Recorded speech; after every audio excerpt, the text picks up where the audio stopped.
5천만 원의 돈을 다 쏟아붓고 빈털터리가 돼가지고 왜 시집을 안 가고 엄한 짓을 하냐. 왜 여자들이 시집을 안 가려는 줄 아세요? 사실 때문이에요. 국방부 때문이에요. 수기는 나한테 줄 일 없으니까 후원금으로 다 줘. 이렇게 얘기하고. 뭐예요 이게? 우리 이야기를 대신 전해줄 국회의원 누굽니까? 그게 바로 접니다. 제가 해보겠습니다. 이사님 1억 2천만 원 있으세요? 갑자기 무슨 1억 2천만 원 타령이세요. 1,200만 원도 없고. 그럼 하던 거나 열심히 할게요. 오늘 제가 그래프를 하나 가져왔습니다. 세계 주요국 40세 이하 국회의원 비율입니다. 한국은 0.66%, 1%도 되지 않습니다. 평균 나이 55.7세, 2030 세대 국회의원 단 3명의 늙은 국회. 이게 대한민국의 현실입니다. 오늘 3분 총선에서는 나라를 바꾸겠다는 꿈을 품었지만 현실의 벽에 부딪히는 청년 정치인들의 얘기를 해보겠습니다. 어제는 분노와 억울함과 서러움에 좀 울었습니다. 이번 21대 총선에 도전한 어느 후보의 글입니다. 20대 후반에 정치를 하겠다고 나섰지만 가난을 탓하게 됐다는 그녀의 이야기를 들어보겠습니다. 안녕하세요. 저는 이번에 서울시 동대문갑 앞 국회의원 예비후보로 출마한 무소속 이가연입니다. 저희가 선물을 준비를 했는데 진짜 돈을 못 가져오고 네네. 돈 못지 않은 선물을 가져왔습니다. 뭐예요 이게? 몬케이크예요. 우와, 쫄어. 먹는 거예요? 돈으로 주셔야 되는 거 아니에요? 요 바로 앞에 은행에 가가지고 입금하고 싶네요. 성평등을 1순위로 하는 페미니즘 정당을 만들다가 아직 창당이 안 돼서 무소속으로 나오게 됐고요. 여기서 이제 나고 자라고 지금도 계속 살고 있는 동네여서 이곳을 선택하게 됐어요. 그 글을 어떤 심경으로 올리셨는지 좀. 제가 막 특별하게 가난하거나 그렇게 산 건 아니에요. 근데 이제 사회운동을 하면서 좀 생활을 하면서 최저임금을 받고 계속 일을 해왔거든요. 활동을 해왔는데 그러다 보니까 뭐 저축 같은 거는 꿈도 꾸지 못하고 그러니까 통장에 단돈 1,000만 원도 없는 상황에서 갑자기 1,500만 원이라는 부탁금을 내라고 하니까 도저히 감당할 자신이 없어서 되게 울컥했던 것 같아요. 그래서 그런 마음에 글을 올리게 됐고요. 후원을 정말 많은 분들이 해주셨음에도 불구하고 비탁금을 내면 딱 빵원이 돼버리거든요. 그러면 이제 다른 것들은 아무것도 못하는 상황이고 못하면 또 벌금 같은 거, 과태료 같은 걸 물어야 돼요. 그래서 많은 정당들이 뭐 청년 정치를 해야 된다 뭐 이런 막 연부를 외는데 사실 기성 정당들은 큰 돈을 1억이 넘는 돈을 선거 기획사에 딱 주면은 기획사가 알아서 다 이런 홍보물이나 다 하고 15% 넘게 득표를 받고 돈을 다 돌려받거든요. 근데 저처럼 돈 없는 청년 정치인들은 몇 천만 원의 돈을 다 쏟아붓고 득표율이 안 나오니까 빈털터리가 돼가지고 다음 선거에는 또 도전을 못하게 되는 이런 정치에도 빈익빈 부익부가 너무 심각한 거예요. 그래서 이 룰이 너무 잘못됐다. 이 룰부터 바꿔야지. 그렇지 않으면은 청년 정치라는 거는 공연불에 불과하다는 생각이 들어서 글을 올리게 됐어요. 예산이 어느 정도인지, 그리고 정말 최소 예산으로 정말 아끼고 아껴서 잡은 것만 2,997만 원이고요. 기타금 1,500만 원, 선거 공부 필수인 거 450만 원, 선거 벽보 18만 원, 여기 사무실 450만 원, 3개월 월세, 관리비, 전기세 합쳐서 보증금까지 합하면 4천만 원 정도. 다른 후보들은 다 하는데 예산이 부족해서 못하는 그런 선거운동 이런 것도 있을까요? 인건비, 유세차, 큰 이제 건물에 다는 큰 외벽 현수막 또 몇백만 원이라서 못하고요. 선거사무소 이제 비용도 만만치 않을 것 같은데 관리비나. 저희 집이 여기 동대문이니까 집으로 해도 되는데 아무래도 여성 청년 후보자이고 페미니즘을 좀 전면적으로 내건 후보이다 보니까 여러 사람들의 어떤 테러나 범죄의 위협 같은 게 좀 무서워서 집 주소가 알려지는 거는 또 원치 않기 때문에 어쩔 수 없이 또 사무실을 구하게 됐어요. 국회에 딱 입성을 하시면 뭐가 제일 하고 싶으세요? 최근에 굉장히 많은 국민들이 분노하고 있는 텔레그램 엠번방 사건이 있잖아요. 이 사건에 가담한 사람들, 참여자들, 운영자들 이런 사람들 제대로 처벌할 수 있게 관련 법을 이제 정비하고 개정하는 일을 하고 싶고요. 저처럼 돈 없는 청년 여성 정치인들도 얼마든지 참여할 수 있게 확 기탁금 낮출 수 있도록 바꾸고 싶어요. 그냥 길에서 무소속 후보자는 후보자 추천 서명을 받아야 하잖아요. 지역구민들한테 일일이 다 말씀을 여쭙고 이렇게 만나는데 이미 거대 양당 정치에 실망하신 분들이 너무 많아요. 정치가 자체가 너무 싫다. 맨날 싸우기만 하고 선거 때만 얼굴 보이지 나와서 선거 끝나고 국민들 돌아보는 사람 한 명도 없다. 근데 그런 말씀을 이제 저한테 굉장히 화를 내시면서 그래서 나는 당신 추천 안 해준다. 그러니까 새로운 정치인들이 그런 걸 바꿀 수 있는데 정치 혐오를 또 겪어내야 되는 그런 상황들이 많아요. 네, 현실편과 희망편이 있는데요. 일단 현실편은 돈이 있냐. 돈이 없으면은 정치는 진짜 어렵다.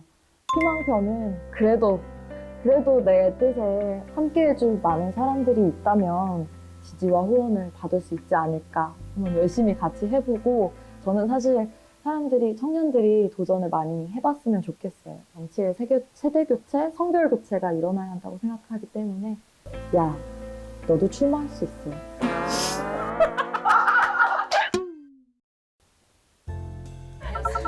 와, 훌륭하죠. 돈의 맛을 한번. 괜찮은데요? 이 부분 되게 쫄깃하고 쫄깃한 돈의 맛. 뭐예요? 우와. 괜찮아요. 응. 이 정도면 모두가 공감하는. 제가 뭐 하려고 나왔어?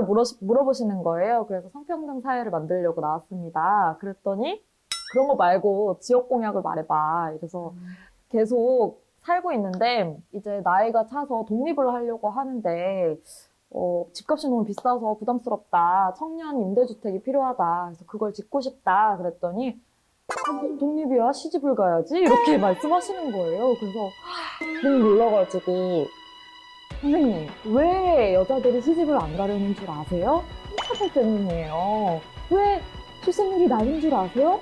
독방인가 때문이에요. 성차별을 해서요. 결혼자고 애들 낳는 거예요. 이렇게 막 하는데 대부분 시집을 안 가고 엄한 짓을 하냐. 국가에 애를 낳아서 기여를 해야지. 축의금 대신 후원금 달라고. 제가 오죽했으면 축의금 나한테 줄 일 없으니까 후원금으로 다 줘. 이렇게 얘기하고. 가난한 집안 형편에 15살 때부터 빵 포장 회사에서 일해야 했던 소녀. 34살의 나이로 세계 최연소 총리로 선출된 산나 마린의 얘기입니다. 저도 작년에 이 뉴스를 보고 적잖이 놀랐는데요. 핀란드에 가난했던 소녀는 어떻게 정치인의 꿈을 꿨고 어떻게 최연소 총리까지 될 수 있었을까요? 전문가에게 물어보겠습니다. 네, 안녕하세요. 저는 핀란드 담베레 대학교에서 2017년도에 정치학 박사학위를 받고 귀국해서 활동을 하고 있습니다. 빵 좋아하시나요? 네, 빵 좋아합니다.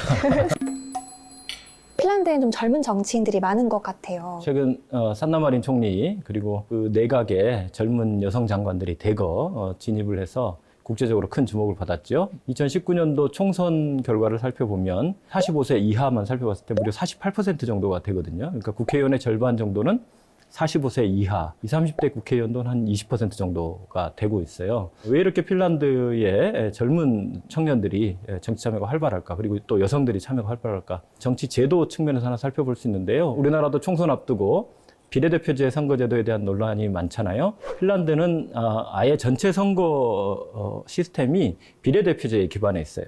그래서 전국의 13개 권역으로 나누고 이것을 다 비례대표 원리로 뽑고 있는데 정당 득표율에 따라서 의석수가 나뉘잖아요. 그래서 상당히 많은 청년들과 여성들 또 사회의 다양한 계층의 대표들이 국회에 진입할 수 있는 그런 측면이 있어요. 그래서 이런 제도를 벌써 100년 정도 운영을 해오고 있다는 말씀을 우선 하나 드리고 싶고요. 비례대표제를 하기 때문에 정당이 굉장히 많은데 원내 진입한 정당들이 모두 청년 조직들을 운영을 하고 있어요. 15세에서 29세 사이에 청소년 또는 청년이라면 누구나 가입이 가능하고 심지어 녹색당이나 좌파정당 같은 경우는 부모 동의가 있는 경우에 13살부터 가입할 수 있게 해놓고 있어요. 이렇게 해서 어려서부터 자연스럽게 정치활동의 경험들을 쌓고 또 정치적 리더십도 형성해 갈 수 있게 하는 거죠. 바로 그 과정을 거쳐서 20대 중후반부터 국회의원들을 하고 30대 초반이 되면 장관이나 심지어 총리가 될 수 있는 환경이 나온다. 산나 마린 총리가 예외적인 코스가 아니고 대부분의 정당의 청년 리더들이 그와 같은 루트를 거쳐서 성장한다는 거예요. 핀란드는 선거 비용이 좀 어느 정도 드는 편이에요? 특금은 아예 없습니다. 평균 한 2만에서 한 4, 5만 대 사이, 4, 5만 유로 정도 사이가 되는 것 같아요. 한 뭐 3천만 원에서 한 6, 7천만 원. 광역 선거구예요. 그러니까 예컨대 헬싱키 전체가 하나의 선거구예요. 우리가 지금 서울시가 하나의 선거구인 거죠. 상당히 넓은 지역을 커버해야 되잖아요. 국회의원 선거가. 몇 천만 원 정도를 가지고 그 선거를 치르고 있다는 거고, 선거 캠페인 자체가 그렇게 화려하지 않고 차분하고 조용조용하게들 진행이 되고 해서 선거 비용 자체가 그렇게 많이 들 일이 없는 것 같다. 미국 같은 경우는 천문학적으로 이제 선거 비용이 들잖아요. 그래서 어마어마한 후원금을 모으는 경쟁을 벌이고 TV 광고라든가 방송 광고 이런 거에 쓰는데 엄청난 돈이 들거든요. 그런데 이제 유럽이나 특히 핀란드 같은 경우는 방송 같은 경우도 공영방송을 중심으로 광고 비용이 굉장히 저렴하거나 없거나, 선거 캠페인 자체도 시민들과 이렇게 그 얼굴을 마주 보면서 면대면으로 정보를 서로 소통하고 토론하는 방식으로 많이 이루어진다. 지난 20대 총선에서 19에서 39세 유권자 비율은 35%였습니다. 하지만 당선된 국회의원은 0.9%에 불과했습니다. 과연 이 0.9%가 청년들의 목소리를 대변해 줄 수 있을까요? 정치권도 현재 국회 상황에 대한 문제점을 인식하고 이번 총선에서의 세대 교체를 외치며 각 당마다 청년 영입 경쟁을 펼치고 있습니다. 하지만 정치 경험이나 역량을 보기보다 이야기가 되는 인물 중심의 영입에 대한 비판의 목소리도 적지 않습니다. 정말 우리 세대를 대변하고자 정치인의 꿈을 키웠던 청년들이 설 자리는 어디일까요? 정치권이 다시 한번 생각해봐야 할 문제인 것 같습니다. 오늘 3분 총선 여기까지 하겠습니다. 다음에 만나요. 우리 이야기를 대신 전해줄 국회의원 누굽니까? 이야기가 되는 인물 중심의 영입에 만져서 그러니까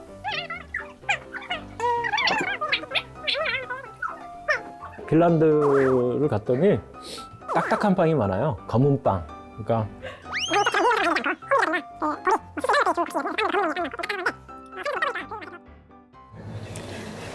야, 너도 투표 잘할 수 있어.